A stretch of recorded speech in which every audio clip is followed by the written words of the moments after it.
So can I get a green card if I'm married to a US citizen? Hi, I'm Stacey Rogers, immigration attorney at SRR Law Group, where we've helped families get legal status, but also avoid the traps most people don't see coming. Today we're busting a big myth. Being married to a US citizen does not automatically mean you get a green card, and let me explain why. Here's what we'll talk about in the next few minutes.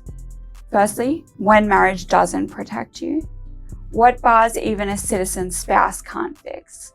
A case where the green card was denied after the wedding, and how to avoid the most common mistake that leads to denial. Marriage does not equal immunity. Marriage gets you in the door, but it doesn't erase your immigration history. If you entered without inspection, overstayed, without parole, or have certain inadmissibilities, you might be stuck doing consular processing or worse, stuck with a permanent bar that can only be fixed by spending 10 or sometimes 20 years outside the US. So what can marriage not fix? Let's be clear. Marriage won't fix a false claim to US citizenship, re-entry after deportation without permission, certain criminal issues without a waiver, the permanent bar, and there are only very limited exceptions to these situations. Here's a story.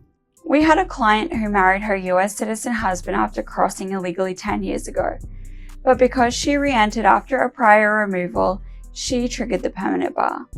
Marriage couldn't help her and she cried in the consult, and what's worse, the notario who filed her case never told her.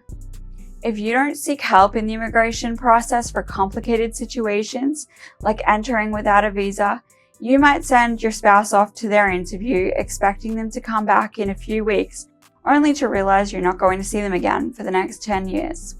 The biggest mistake people make is applying without understanding whether they're even eligible. The government doesn't warn you. They just deny your application and sometimes they refer it to ICE. The second biggest mistake? Filing without a waiver strategy if needed. I have many clients who have filed waivers recklessly and without a strategy that either could have avoided a waiver altogether or that could have presented a strong case but didn't and found out through a nasty request for evidence. If you're married to a US citizen or about to be and want a green card, don't assume you qualify. Schedule a consult before you file. It could save your future. And if you found this helpful, like, follow, and check out our free resources and blog on our website linked below. Because marriage is just the start, not the whole story.